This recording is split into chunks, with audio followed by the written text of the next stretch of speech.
Hi, I'm Morgan Wells, Curator of Education here at the Tucson Museum of Art, and welcome to our virtual Second Sundays.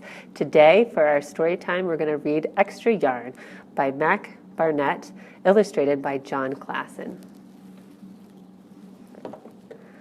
On a cold afternoon in a cold little town where everywhere you looked was either the white of snow or the black of soot from chimneys, Annabelle found a box filled with yarn of every color. So she went home, knit herself a sweater, and when Annabelle was done, she had some extra yarn. So she knit a sweater for Mars too, but there was still extra yarn. And when Annabelle and Mars went for a walk, Nate pointed and laughed and said, "You two look ridiculous." "You're just jealous," said Annabelle. "No, I'm not," said Nate. But it turned out he was. And even after she made a sweater for Nate and his dog and for herself and for Mars, she still had extra yarn.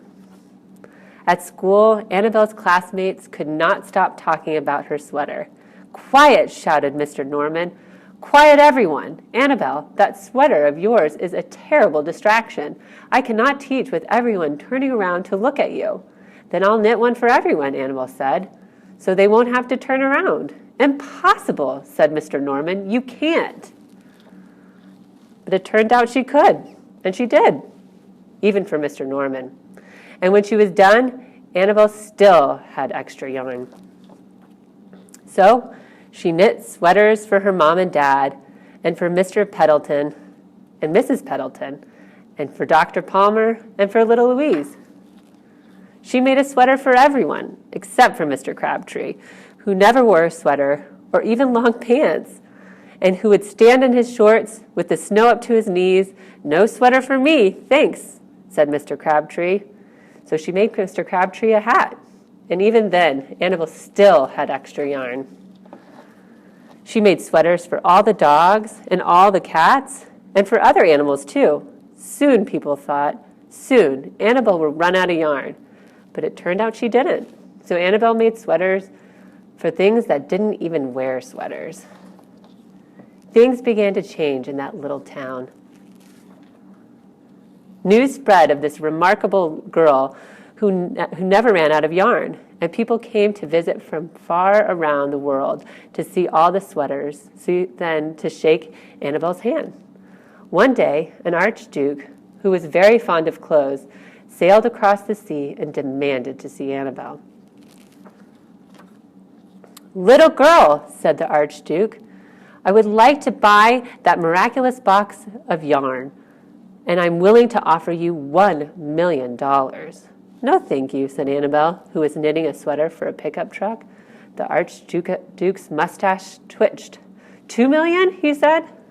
Annabelle shook her head. "No, thanks." $10 million, shouted the archduke. "Take it or leave it." "Leave it," said Annabelle. "I won't sell the yarn." And she didn't. So that night, the archduke hired 3 robbers to break into Annabelle's house, and they stole the box and took it to the archduke, who set off across the snow and sailed over the sea back to his castle.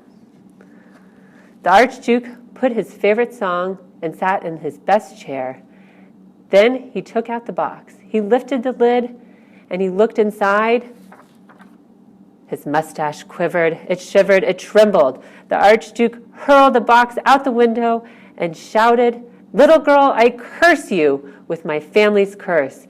You will never be happy again." But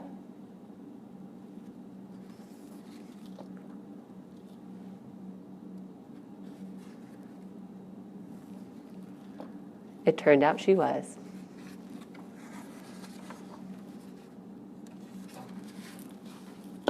The end.